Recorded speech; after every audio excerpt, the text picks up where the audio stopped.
आज हम लोग चर्चा करेंगे मध्यकालीन भारत का। अगर आप एप्लीकेशन पर देख रहे हैं, कोई समस्या हो तो कमेंट करिए, और यूट्यूब पर देख रहे हैं तो चैनल को सब्सक्राइब कर लीजिए और लाइक करना ना भूलें। हम लोग चर्चा करने जा रहे हैं मध्यकालीन भारत। मध्यकालीन भारत का मतलब आप कहाँ से शुरू करेंगे? 712 ईस्वी से लेकर के औरंगजेब की मृत्यु 1707 ईस्वी तक मध्यकालीन भारत में पढ़ेंगे। मध्यकालीन में हम लोग क्या पढ़ेंगे? पहला टॉपिक पढ़ेंगे दिल्ली से पूर्व, दूसरा टॉपिक पढ़ेंगे दिल्ली सल्तनत, तीसरा टॉपिक पढ़ेंगे मुगल बादशाह। तीन टॉपिक हम लोग पढ़ेंगे मध्यकालीन भारत में। औरंगजेब की मृत्यु के बाद उत्तरवर्ती मुगल, जो आधुनिक भारत के पाठ होगा। यानी आधुनिक भारत में हम लोग पढ़ेंगे 1707 ईस्वी से लेकर घटना 1857 तक आधुनिक भारत में पढ़ेंगे। 1857 से लेकर 1947 तक स्वतंत्रता संघर्ष पढ़ेंगे, और 1947 से लेकर के अभी तक जनरल अवेयरनेस हो जाएगा, जीए होगा, स्टैटिक जीके हो जाएगा। तो हम लोग मध्यकालीन भारत पढ़ेंगे। इसका मतलब 712 से लेकर के 1707 के ही बीच के घटना मध्यकालीन भारत में पढ़ेंगे। इसमें सबसे पहला टॉपिक होगा हम लोग दिल्ली से पूर्व, तब दिल्ली तब मुगल। दिल्ली से पूर्व 712 से लेकर के 712 ईस्वी से लेकर के 1206 तक ईस्वी तक दिल्ली से पूर्व होगा। दिल्ली सल्तनत में 1206 ईस्वी से लेकर के 1526 ईस्वी तक दिल्ली सल्तनत होगा, और 1526 ईस्वी से लेकर के 1707 तक मुगल काल होगा, मुगल साम्राज्य होगा, और 1707 के बाद उत्तरवर्ती मुगल स्वतंत्रता संघर्ष होगा, आधुनिक भारत का पाठ होगा। तो ये घटना हम लोग पढ़ेंगे। तो 712 से 1206 तक दिल्ली से पूर्व में क्या क्या पढ़ेंगे? तो पहला हम लोग के भारत पर अरब आक्रमण, इस्लाम आगमन चर्चा करेंगे। चलिए बारी बारी से हम लोग पहला 712 से 1206 तक के घटना पहले देखिए। इसमें पहला टॉपिक है भारत पर अरबों का आक्रमण। मोहम्मद बिन कासिम के नेतृत्व में अरब ने भारत पर पहला सफल आक्रमण किया। एक लाइन में कहेगा अरब का पहला सफल आक्रमण किसके नेतृत्व में हुआ? मोहम्मद बिन कासिम। अरब ने पहली बार सिंध क्षेत्र पर आक्रमण किया 712 ईस्वी में, और वही सिंध क्षेत्र को जीत लिया, विजय प्राप्त किया। क्लियर हुआ? अरब आक्रमण जब 712 में हुआ, उस समय सिंध का राजा था दाहिर, यानी पराजित होने वाला मोहम्मद बिन कासिम से शासक कौन है? राजा दाहिर। पॉइंट क्लियर है? भारत पर अरब वासी के आक्रमण का मुख्य उद्देश्य था धन दौलत लूटना और इस्लाम जगत का प्रचार प्रसार करना। इस्लाम का प्रचार करना और धन दौलत लूटना, दोनों उद्देश्य से अरब लोग भारत पर आक्रमण किया था। इस्लाम का प्रचार प्रसार करने जब मोहम्मद बिन कासिम धन दौलत लूट के ले गया, इसके साथ और भी कोई इतिहासकार हैं, दरबारी हैं, आए और यहीं पे रुक गए और सिंध क्षेत्र में बस गए, और धीरे धीरे इस्लाम का प्रचार करने लगे। आसपास एगो दूगो चारों घर होते होते धीरे धीरे पूरे हिंदुस्तान में फैल गया। तो भारत में इस्लाम धर्म का आगमन अरब आक्रमण के जरिए ही हुआ है। यानी 712 ईस्वी से पहले भारत में इस्लाम धर्म का कोई अस्तित्व नहीं था। चलिए, तो हम लोग इस्लाम का आगमन और अरब आक्रमण दिल्ली से पहले का एक घटना पढ़े, और दूसरा घटना है तुर्क आक्रमणकारी की बात करें। क्या मोहम्मद बिन कासिम भारत में राजनीतिक सत्ता का स्थापना कर सका? राजा बना, राज किया, आक्रमण किया, लूटपाट मचाया, कुछ लोग यहाँ रह गए, इस्लाम का प्रचार करने लगे, राजा नहीं बनाया, यहाँ राज नहीं किया, राजनीतिक सत्ता सुख नहीं भोग पाया, यहाँ से चला गया अरब। तो फिर आगे मोहम्मद गजनबी आक्रमणकारी आक्रमण करता। तुर्क आक्रमणकारी कौन है? मोहम्मद गजनबी। देखिए, जो पढ़ेंगे वही टिक लगाना आपको।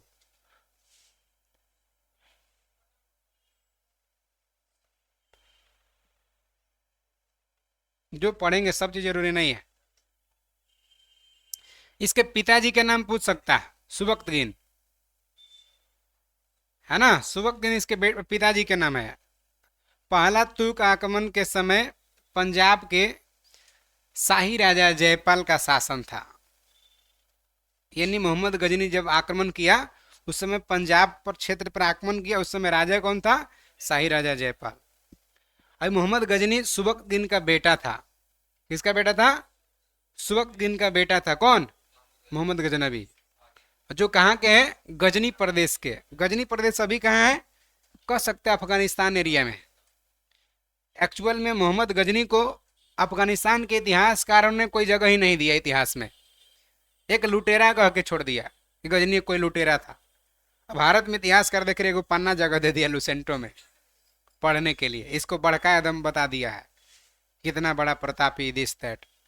अब वहां एक लुटेरा कह के छोड़ दिया है। तो मोहम्मद गजनी सुबकदीन के बेटा है और भारत पर जब आक्रमण किया उस समय शाही राजा जयपाल शासन कर रहा था। क्लियर हुआ? चलिए,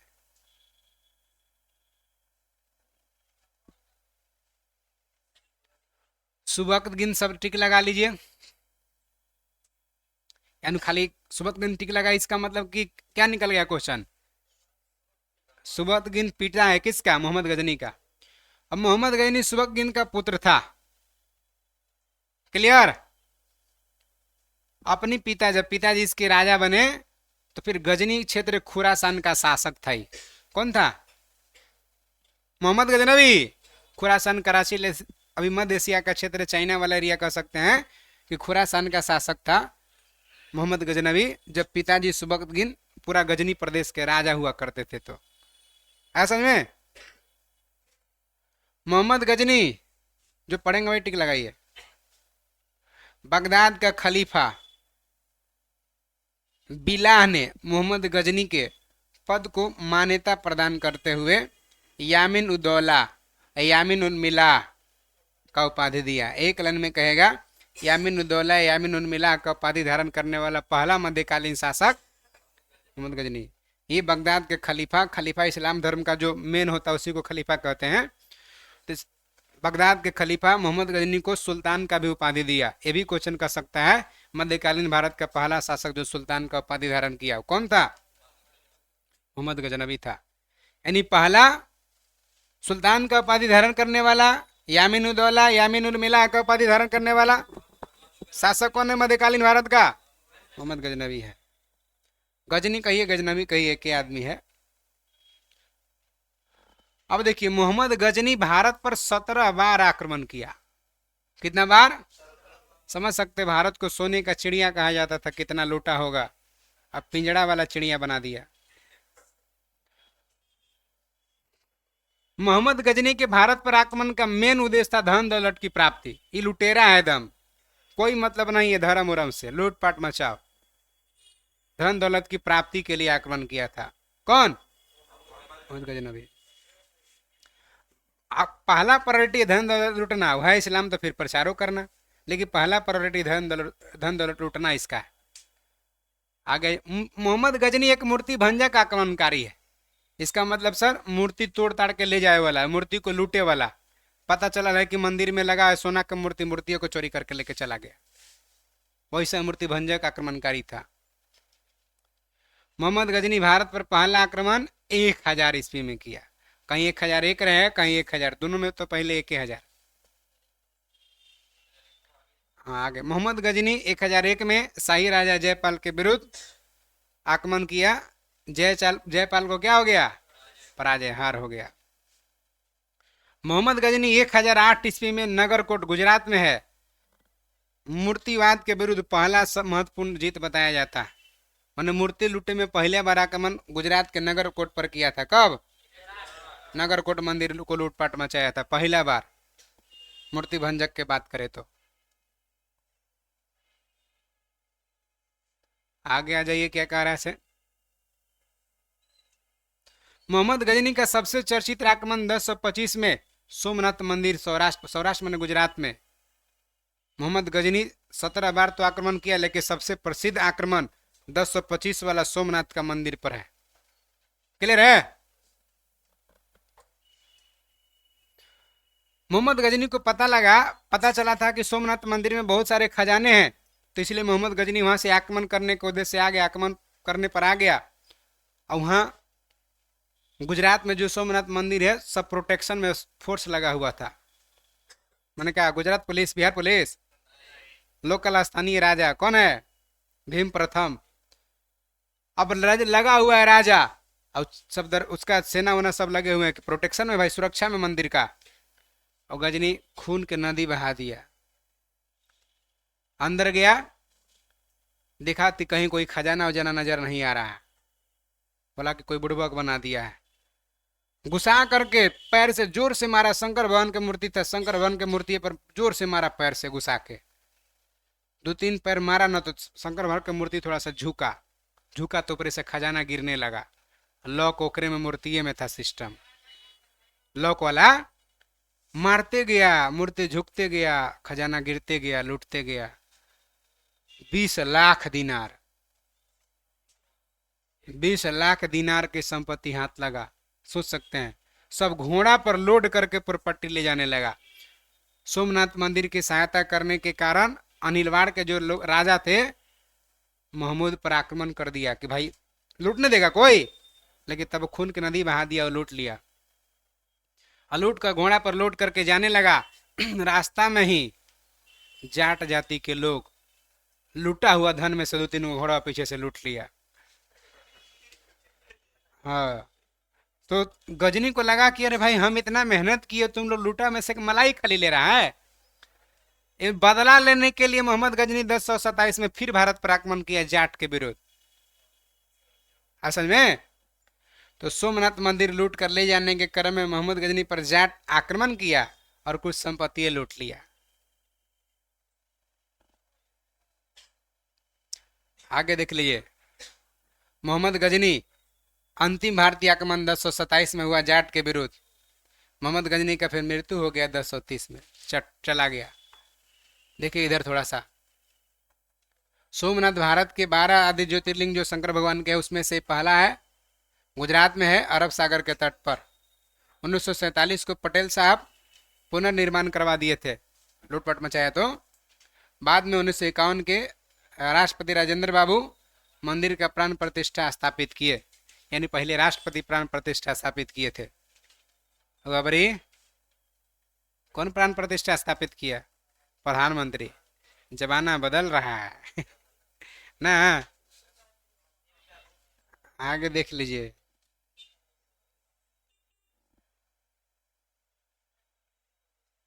मोहम्मद गजनी अंतिम भारतीय आक्रमण 1027 हो गया, मर गया 1030 में, टपक गया ही, खत्म।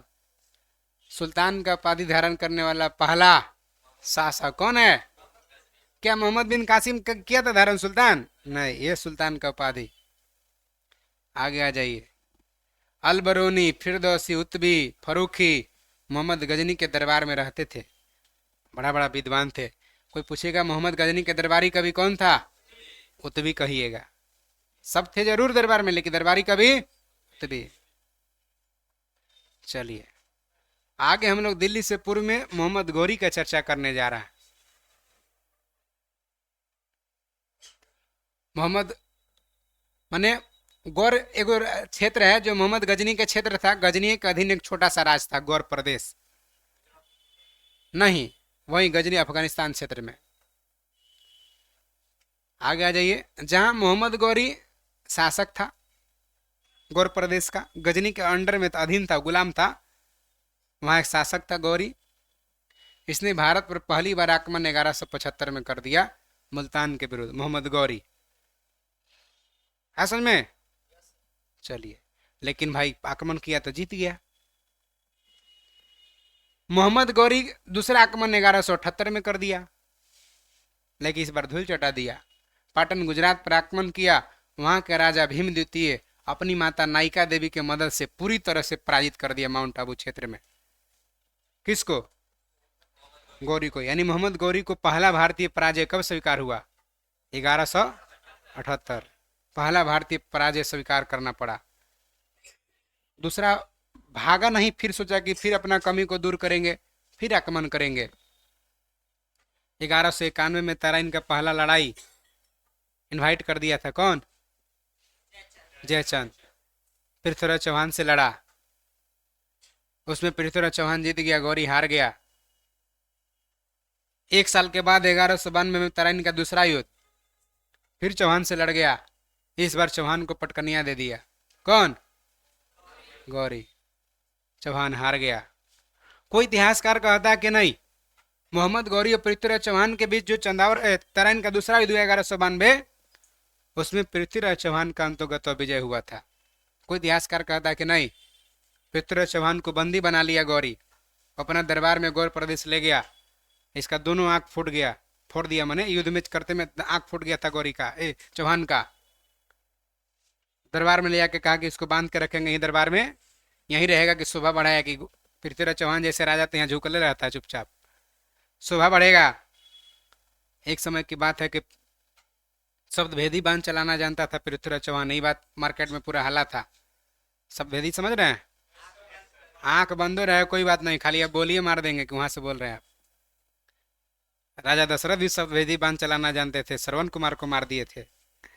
तो शब्द भेदी बांध चलाना हल्ला हो गया था। कहा कि सुने हैं कि तुम बहुत शब्द भेदी बांध चलाना जानते हो, कि हम डायरेक्शन खाली तुम मार देगा ना कि कौन डायरेक्शन से आवाज आ रहा है तो हम तुमको रिहा कर देंगे।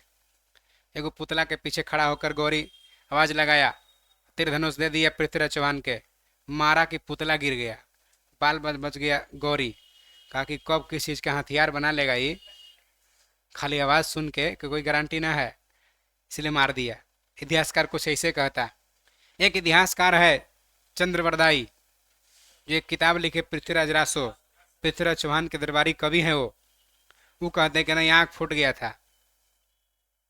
तो मोहम्मद गौरी कहा कि तुम्हारा ऐसा हत्या करेंगे कि सब पूरा दुनिया देखेगा, ग्राउंड में भीड़ जुटाकर सामूहिक एकदम हत्या करेंगे, ताकि मेरे खिलाफ खौफ पैदा होगा और लोग जो है से कि डरेगा। पृथ्वीराज चौहान को कहा कि सबके सामने हत्या किया जाएगा, और इसका दरबारी कभी भी दोषी है चंदावर चंद्रवरदाई, वो भी, उसको भी सजा मिलेगा, उसको भी हत्या होगा। चंद्रवरदाई कहा कि मूर्ख ही शब्द भेदी बांध चलाना जानते हैं, हत्या कर देना अलग बात है, लेकिन बहादुर तो बहादुर होता है, तुम्हारे सामने कभी झुकेगा नहीं, हत्या कर दो, चाहे सामूहिक करो कि व्यक्तिगत करो, कहीं हत्या करो, लेकिन झुकेगा नहीं।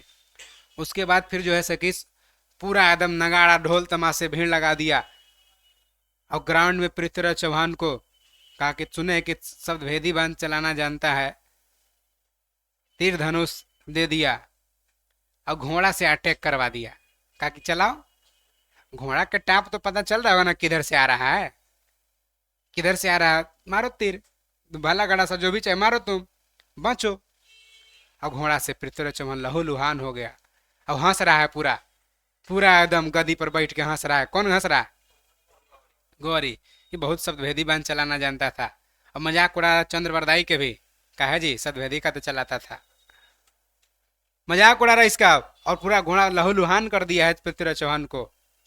अब चंद्रवरदाई तो अंधर नहीं था, देख रहा है कि हंस रहा है। अब शब्द इंतजार किया। चंद्रवरदाई बोला, 4 बांस 64 गज, अंगुल अष्ट प्रमाण, ताऊ पर सुल्तान है मत चूको चौहान। इतना सुना तो लगा कि हमारा कभी कुछ कहना चाहता है। कैसे नाटक होता था, डायरेक्टर पीछे सुनता है कुछ कहना चाह रहा है, डायरेक्टर की आवाज सुन के बोलता है ना आगे खिलाड़ी जो रहता है लोग, कि कभी कुछ कहना चाह रहा है, यानी 4 बांस 64 गज 8 अंगुली नाप लो एकदम, और ऊपरे सुल्तान है गदी पर बैठा, 4 बांस 64 गज अंगुल अष्ट प्रमाण, ताऊ पर सुल्तान है, ओकर बाद ऊपरे सुल्तान है, मत चूको चौहान। ले ले आइए था, 4 बांस 64 गज मार दिया। हंसते हंसते टपक गया। कौन? गौरी। ये पृथ्वीराज रासो में लिखते हैं चंद्रवरदाई। तो कोई इतिहासकार कहा कि कोई राजा जो दरबारी कभी रखा, वो दरबारी राजा का शिकायत करेगा कभी? इसलिए वो कह दिया कि अगर पृथ्वीराज चौहान जीवित रहते तो उनका वंश क्यों नहीं रहा, राज क्यों नहीं किए, गौरी क्यों राज किया। इसका मतलब कि गौरी जिंदा रहा होगा। अंदाजा लगा लिया लोग। आइए आगे, आगे देख लीजिए। मोहम्मद गौरी भारत के जब 1192 में जो युद्ध हुआ जीता ना, कौन वाला? अरे भाई 1192 में तराइन का दूसरा युद्ध, 1192 में तराइन का दूसरा युद्ध गौरी जीतने के बाद विजित प्रदेश में शासन का भार अपने गुलाम सेनापति को सौंपते हुए चला गया। गजनी लौट गया। गुलाम सेनापति में मेन कौन है? बख्तियार खिलजी है, कुतुबुद्दीन ऐबक है, और भी सेनापति हैं इसका, है ना। सौंप के चला गया। और वो आता था, इन लोग राजस्व वसूल के रखता था, लेके चला जाता था, आता था लेके चला जाता था। आने जाने के क्रम में 1206 में खोखर जाति के लोग इसका हत्या कर दिया। मोहम्मद गौरी का हत्या 1206 में हो गया। खोखर जाति लोग हत्या कर दिया किसको? गौरी को। तो मेन यहाँ गुलाम सेनापति कुतुबुद्दीन ऐबक और बख्तियार खिलजी हैं, ये लोग फॉर्म में आ गए। अब राजा बन गया कुतुबुद्दीन ऐबक, अपने आप को राजा घोषित कर दिया, जो दिल्ली सल्तनत का स्थापना किया और राजा बन गया। चलिए, मोहम्मद गौरी के द्वारा लड़े गए प्रमुख युद्ध देखिए। तराइन का पहला युद्ध 1191 गौरी चौहान के बीच हुआ, इसमें चौहान जीत गया। तराइन का दूसरा युद्ध 1192 गौरी चौहान के बीच हुआ, इसमें गौरी जीता। चंदावर का युद्ध 1194 गौरी जयचंद के बीच, गौरी जीत गया, जयचंद को मार डाला। भारतीय इतिहास में जयचंद को गद्दार कहा था, क्योंकि इन्हें इनवाइट करके बुलाया था। मोहम्मद गौरी को जयचंद ही बुलाया था कि हमारी पुत्री संयुक्ता का किडनैप करके पृथ्वीराज चौहान विवाह कर लिया है, अपहरण करके, वो स्वयंवर से। तो इसी का बदला लेने के लिए बुलाया था। ये कहाँ जानता था कि बिछ बिछ पालेंगे तो डंक हमरे मारेगा। बुलाया, एक हत्या कर दिया। तराइन के पहला युद्ध में पृथ्वीराज चौहान का सेनापति कौन है? तराइन का तीसरा युद्ध कब हुआ था? 1215 में। किसके किसके बीच? 1215 में तराइन का तीसरा युद्ध हुआ था, इल्तुतमिश और कुबाचा के बीच। जीत कौन हुआ था? इल्तुतमिश जीत गया था, कुबाचा हार गया था। चलिए आगे आ जाइए। सल्तनत काल। सल्तनत काल हम लोग चर्चा किए थे, कब से कब करेंगे? 1206 से 1500 सल्तनत काल, 1206 से लेके 1526 ईस्वी तक सल्तनत काल होगा। इल्तुतमिश और कुबाचा, तराइन का तीसरा युद्ध। क्लियर है? सल्तनत काल। सल्तनत काल में पहला जो सल्तनत का राजा बना वो कौन बना है? ऐबक, जो किसका गुलाम यादाश्त था? मोहम्मद गौरी का गुलाम था, इसलिए पहला वंश का नाम पड़ा गुलाम वंश या दास वंश, या उसी वंश को मामलुक वंश भी कहते हैं। सल्तनत काल में 5 वंश शासन किया। पांचों का क्रम याद रखना है। गुलाब खिले तो सांस लो, गुलाब खिले तो सांस लो।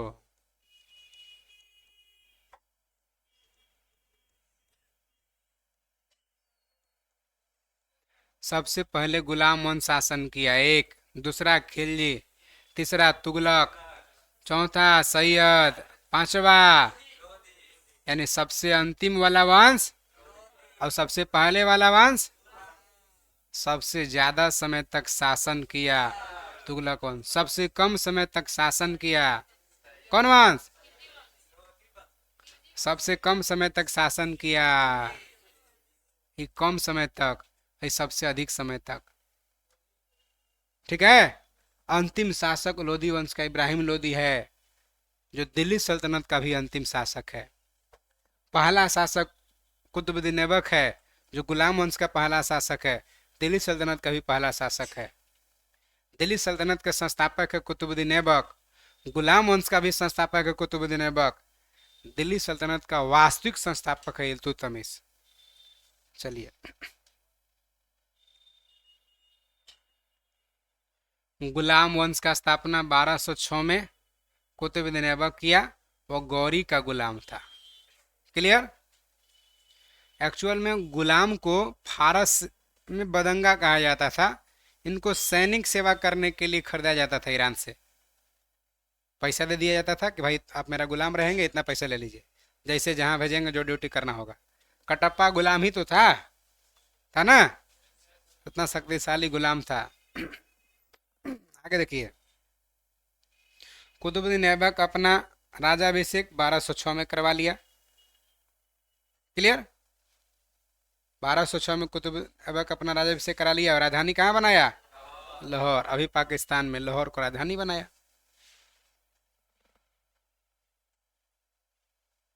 देखिए एकरा में एक छोटा सा मंगोल तंग किया है दिल्ली सल्तनत वाले राजाओं को। मंगोल मध्य एशिया लोग हैं। मंगोल चीन के क्षेत्र में गोबी रेगिस्तान के क्षेत्र में निवासी थे। इन लोग जो है ना तंग कर आक्रमण करते रहते थे।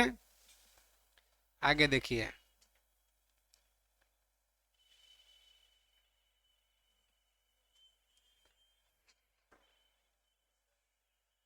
तेमुचिन उर्फ चंगेज खां मंगोल था, ये याद रखना है।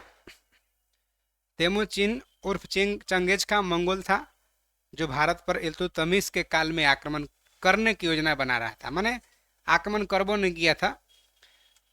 ख्वारेज एक राजा था जो मंगवर्नी उसका नाम था। मंगवर्नी का पीछा करते हुए चंगेज खां आ रहा था। दिल्ली के निकट पहुंचा तो इल्तुतमिश को सावधान किया कि सावधान, इल्तुतमिश अगर इसको शरण देगा, ख्वारिज में कराया जाए मंगवर्नी को, तो हम अभियान करेंगे। इल्तुतमिश उसको शरण नहीं दिया, वो आक्रमण टल गया। फिर भी पूछता है कि मंगोल आक्रमणकारी चंगेज खां किसके समय आक्रमण किया था? इल्तुतमिश के समय। तो बॉक्स से इतना ही सीखने मिलता है, इतना ही सीख मिलता है। आगे देखिए, कुतुब मीनार के लिए कुतुबुद्दीन ऐबक डाला था। कुतुब मीनार का माने बुनियाद कौन कराया? दिल्ली का कुव्वतुल इस्लाम मस्जिद और अजमेर में 2.5 दिन का झोपड़ा का निर्माण कौन कराया? ऐबक कराया था। कुतुबुद्दीन ऐबक को लाख बख्श भी कहते थे। क्यों कहते थे? लाखों लाख दान दे देता था ये। दान देने के कारण, दान पुण्य के कारण लाख बख्श कहते थे। 2.5 दिन का झोपड़ा याद करिए। स्टार्टिंग में मंदिर था, है ना, जो बाद में कोई इतिहासकार कहा कि 2.5 दिन का मेला लगता था, इसीलिए नाम पड़ गया 2.5 दिन का झोपड़ा। तो गुम्बद बनवा के मस्जिद बनवा दिया। तो कोई कहता कि 2.5 दिन में बनवा दिया, इसलिए 2.5 दिन का झोपड़ा। कैसू बने है 2.5 दिन का झोपड़ा अजमेर में? कुतुबुद्दीन ऐबक बनवाया है, अभी मस्जिद है। 2.5 दिन का झोपड़ा क्या है? मस्जिद है। आगे आ जाइए। अब कुतुब मीनार के थोड़ा सा संक्षिप्त में देख लीजिए। कुतुब मीनार केवल पहले मंजिल बनवाया कि कुतुबुद्दीन ऐबक टपक गया? कुतुबुद्दीन ऐबक निर्माण शुरू कराया। अपने धार्मिक गुरु बख्तियार काकी के याद में, स्मृति में कुतुब मीनार का निर्माण शुरू कराया। एक तला बना, मर गया। फिरोज शाह तुगलक के समय, अच्छा, इल्तुतमिश पहले 4 मंजिल बना दिया। कहेगा निर्माण पूरा कौन कराया? इल्तुतमिश। शुरू कराया कुतुबुद्दीन ऐबक, पूरा कराया इल्तुतमिश। आगे चल के फिरोज शाह तुगलक के समय बिजली गिर जाने के कारण एक 4था मंजिल इसका नष्ट हो गया था। बाद में फिरोज शाह तुगलक छोटा मंजिल बनवा दिया, ओकरा में 5 मंजिला हो गया। यानी कहता कि कुतुब मीनार का पुनः निर्माण कौन कराया? निर्माण कौन कराया? कुतुबुद्दीन ऐबक। निर्माण कौन कराया? निर्माण पूरा कौन कराया? पुनः निर्माण कराया। डायरेक्ट है, कुतुब मीनार कौन बनवाया? कुतुबुद्दीन ऐबक। पूरा कौन कराया? पुनः निर्माण। कितना मंजिला है अभी? 5 मंजिला।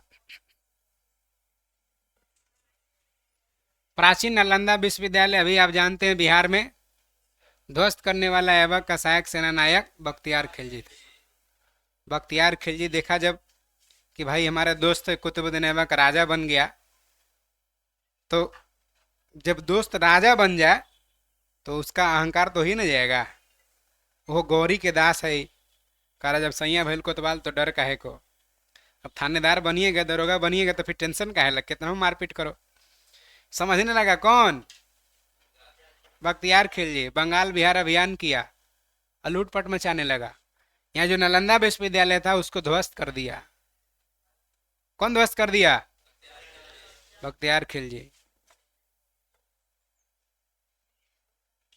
अब बनवाया था कौन? कुमार गुप्त वंशी शाखा। ऐबक का मृत्यु 1210 में चौगान खेलते समय घोड़ा से गिर करके हो गया। लाहौर में दफना दिया गया।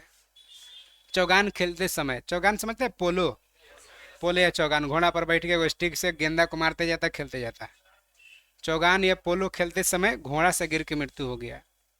उतने बड़े राजा है और खेल खेलते समय गिर के मर गया। समझ सकते हैं। तो जिसको जौन विधि से लिखल है वो विधि से जाएगा, अब एक के बार जाएगा ना। एक समय की बात है कि यमराज महोदय, एक सांप था, उसका प्राण लेने के लिए चल पड़े वहां से। यमदूत भेजा कि जाइए, यमराज भेजे यमदूत को कि जाओ भाई सांप के प्राण लेके आओ। उत्तराखंड के गुफा में सांप जो है सकी बाहरी था गेट के पास, और यमराज महोदय अंदर चले गए गुफा में। जैसे नारद जी गए तो सांप नजर आ गया, देखे तो यमराज बड़ा मूड में जा रहे हैं अंदर, हम घुसैला। नारद जी देखे दिव्य दृष्टि से तो समझ गए, करे ये तो एकरे प्राण लेने आए, ये क्यों ना इसको बचा दिया जाए।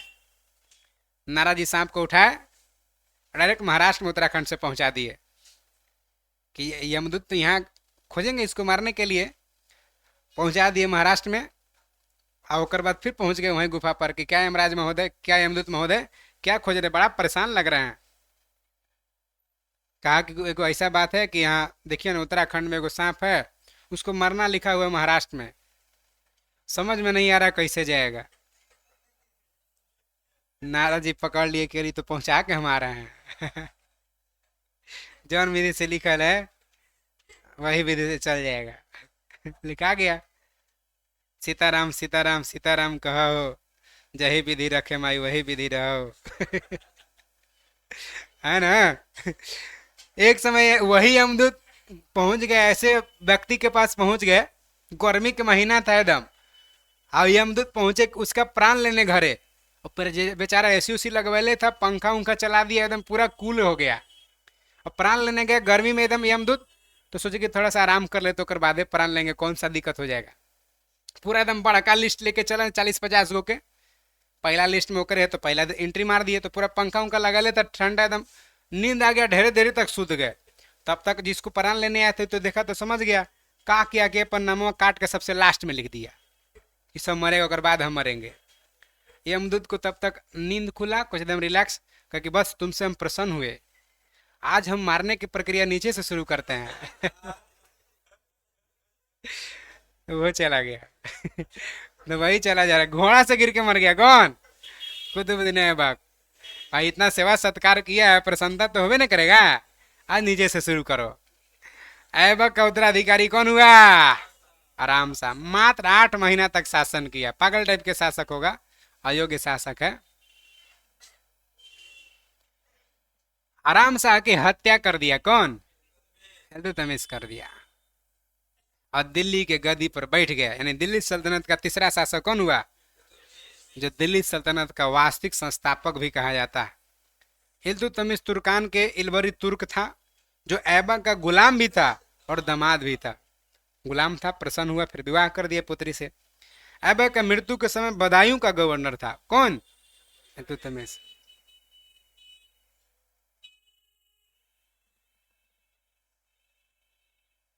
इल्तुतमिश लाहौर से राजधानी को दिल्ली लेके आ गया, कहेगा दिल्ली सल्तनत का पहला शासक जो दिल्ली को राजधानी बनाया।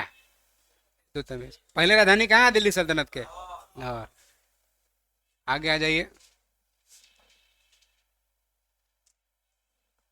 इल्तुतमिश पहला शासक था जो 1229 में बगदाद के खलीफा से सुल्तान का वैधानिक स्वीकृति सर्टिफिकेट प्राप्त किया, खिलअत प्रमाण पत्र प्राप्त किया।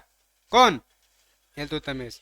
मध्यकालीन भारत का पहला सुल्तान है मोहम्मद गजनी, लेकिन दिल्ली सल्तनत के पहला सुल्तान का उपाधि कौन धारण कर रहा, इल्तुतमिश। इल्तुतमिश का मृत्यु 1236 में हो गया।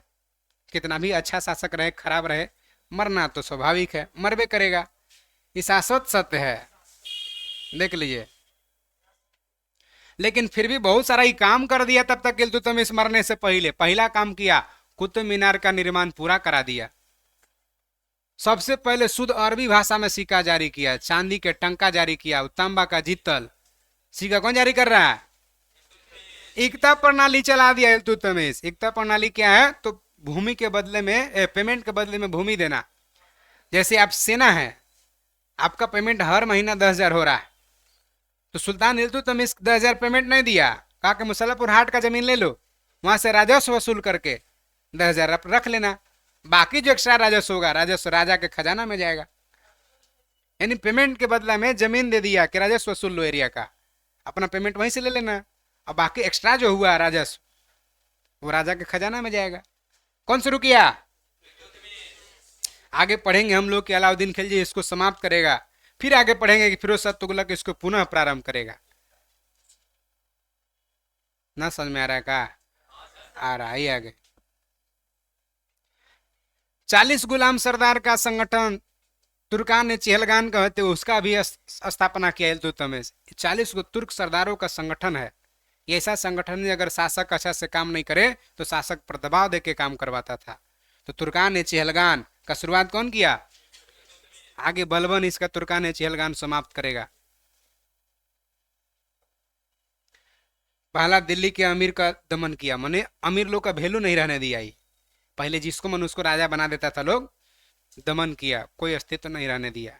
कौन? इल्तुतमिश। आगे देख लीजिए।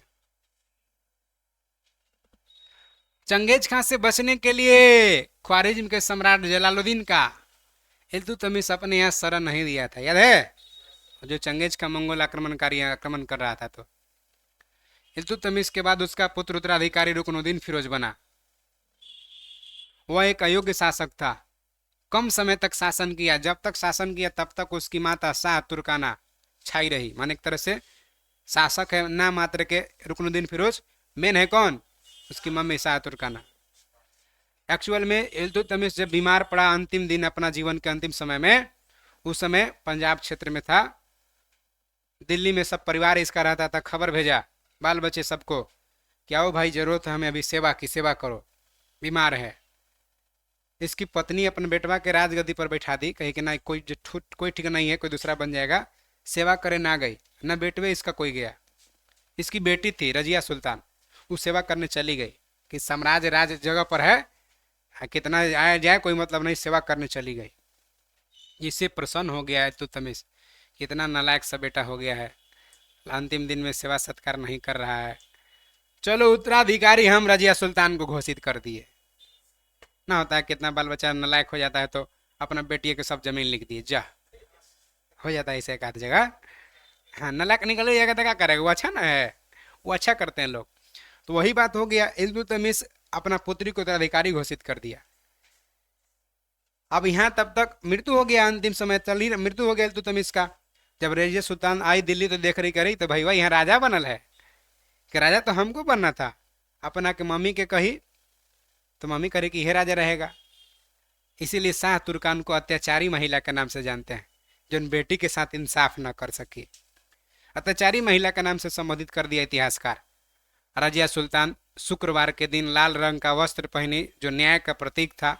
जुम्मा के दिन सबके दरवाजा दरवाजा जाके खटखटाई, हाथ पैर जोड़ी, गुहार लगाई न्याय का कि हमें न्याय किया जाए, पिताजी उत्तराधिकारी हमें घोषित किए हैं। बाकी सभी के मदद से रजिया सुल्तान सुल्तान बन गई। रुकनुद्दीन फिरोज की दिल्ली गद्दी से हटा दिया लोग। सुल्तान बनते ही रजिया सुल्तान फॉर्म में आ गई, माने कोट पैंट पहन करके, टोपी पहन के घोड़ा पर सवार होकर दरबार में जाने लगी। गैर मुसलमान को सरदार नियुक्त करने लगी। तुर्की लोग विरोध हो गए, गैर मुसलमान सब विरोध हो गए। रजिया सुल्तान का कोई फर्क नहीं पड़ता, बिंदास जा रही है। सब अरे ये तो लगी नहीं रही कि वो रजिया सुल्तान है, हमरे बेली हमरे में आओ। रुको रुको, रजिया सुल्तान को हटा करके और बहराम शाह को गद्दी पर बैठा दिया। जब विरोध किया था तुर्की लोग, मुस्लिम लोग जब विरोध किया था रजिया सुल्तान का कि ऐसे खड़े मने नकाब पहन के जाओ, घोड़ा पर मत जाओ, तरह तरह के गैर तुर्क को जो सेनापति बना रही, घोड़ा के सरदार बना दे रहे, उसे मत बना।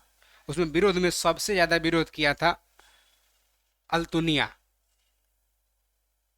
बहराम शाह गद्दी पर बैठ गया तो अल्तुनिया के पास जा करके विवाह का प्रस्ताव रख दी रजिया सुल्तान। अल्तुनिया बेहोश हो गया। भाई विवाह के प्रस्ताव शासिका कोई लोकल आदमी के पास रख दे, समझ रहे हैं? मान के चलिए कंगना रनौत कोई भी आके विवाह के प्रस्ताव रख दे,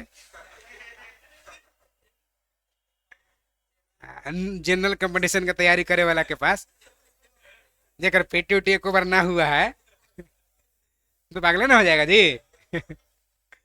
तो वही हो गया, खाली बस संघर्ष कर रहा था ना अल्तुनिया, विवाह हो गया। विवाह करने के बाद अल्तुनिया के मदद से फिर दोबारा सोचे कि बहराम शाह को हरा के दोबारा गद्दी प्राप्त करेंगे, लेकिन बहराम शाह के इशारा पर कैथल पंजाब में डाकू के द्वारा हत्या करवा दिया गया। दोनों का हत्या हो गया। किसका? रजिया सुल्तान का, इसके पति का, अल्तुनिया का। माने अपने तो गेबे की लेलहू गई, रजिया सुल्तान के पति अल्तुनिया का भी हत्या हो गया। असल में हाँ आपको कैसे पता चला? करे उसका बॉयफ्रेंड था सर। आगे देख लिया, आगे देखिए। शाह तुर्कान के प्रभाव से परेशान होकर तुर्की अमीर रुकनुद्दीन को हटाकर रजिया को सिंहासन पर बैठा दिया। इस प्रकार रजिया बेगम पहला मुस्लिम महिला थी जिसने शासन के बागडोर संभाली। रजिया ने पर्दा प्रथा त्याग दी, एकदम पूरा घूंघट उंगट सब हटो। पुरुष की तरह कोट टोपी पहन के दरबार में खुले मुंह जाने लगी। अब मैंने पता नहीं चल रहा कि वह रजिया है। रजिया ने मलिक याकुत को अमीर याखुर घोड़े के सरदार नियुक्त किया था, जो गैर तुर्क को सामंत मंत्री बना भी लिए थे।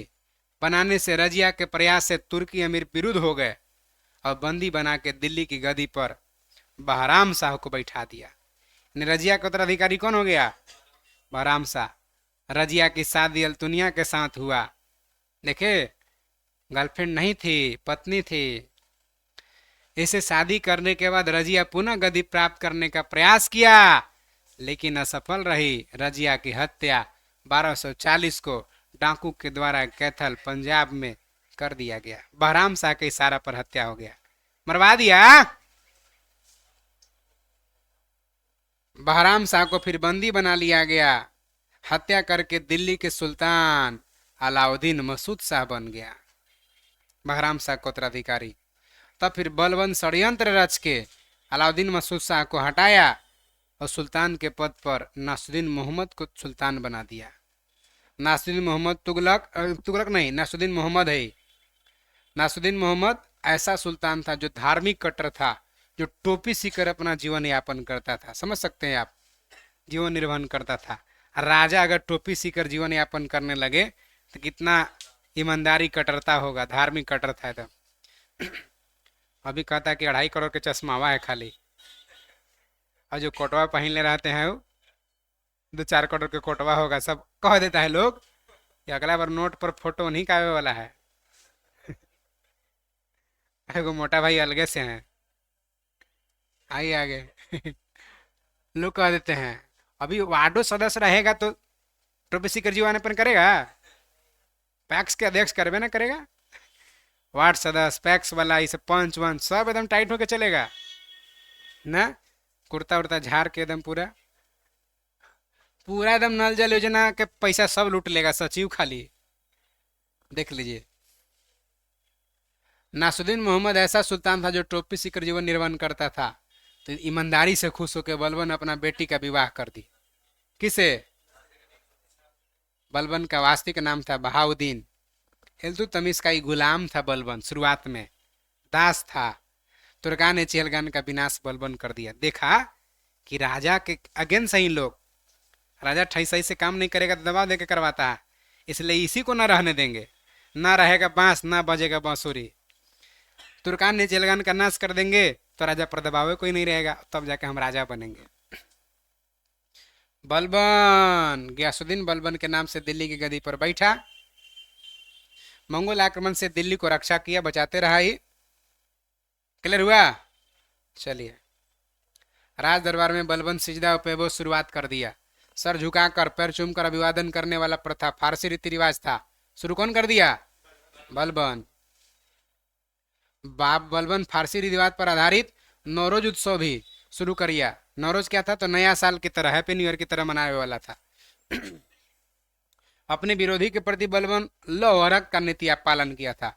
बलबन कहता था कि मैं जब भी निम्न कुल को देखता हूँ मेरी आंखें क्रोध से भर जाती है, हाथ ऑटोमेटिक तलवार पर चल जाता है। अपना विरोधी के प्रति इतना खतरनाक था। नासुद्दीन मोहम्मद ने बलबन को लू खां का उपाधि दिया। नासुद्दीन मोहम्मद कौन हुआ? बलबन ससुर हुआ। हाँ, नासुद्दीन मोहम्मद दामाद है। उपाधि दिया। आगे आ जाइए। बलबन से इतना शासक डरने लगे थे, बलबन बंगाल अभियान किया, बंगाल अभियान करके और वहां के शासक को जिंदा खाल उतरवा लिया, उस भूसा भर के टांग दिया चौराहा पर। वो अपना फिर बेटा को वहां का गवर्नर बनाया। बेटा उस सब घटना से देख के इतना डर गया कि बलबन के मरने के बाद वो राजा नहीं बना, कि ना ना गड़बड़ा जाएगा। डीएनए में डर समा गया। बलबन के दरबार में फारसी के प्रसिद्ध कवि अमीर खुसरो रहते थे, अमीर हसन रहते थे।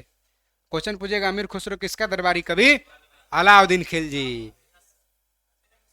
लेकिन बलबन से लेके मोहम्मद बिन तुगलक तक 8 गो सुल्तान के दरबार में रहे हैं। कौन? अमीर खुसरो। गुलाम वंश का अंतिम शासक शमसुद्दीन कैमूर्स था। शमसुद्दीन कैमूर्स के बाद गुलाम वंश का पतन हो गया। अगला हम लोग का जो राजवंश होगा वो खिलजी राजवंश होगा।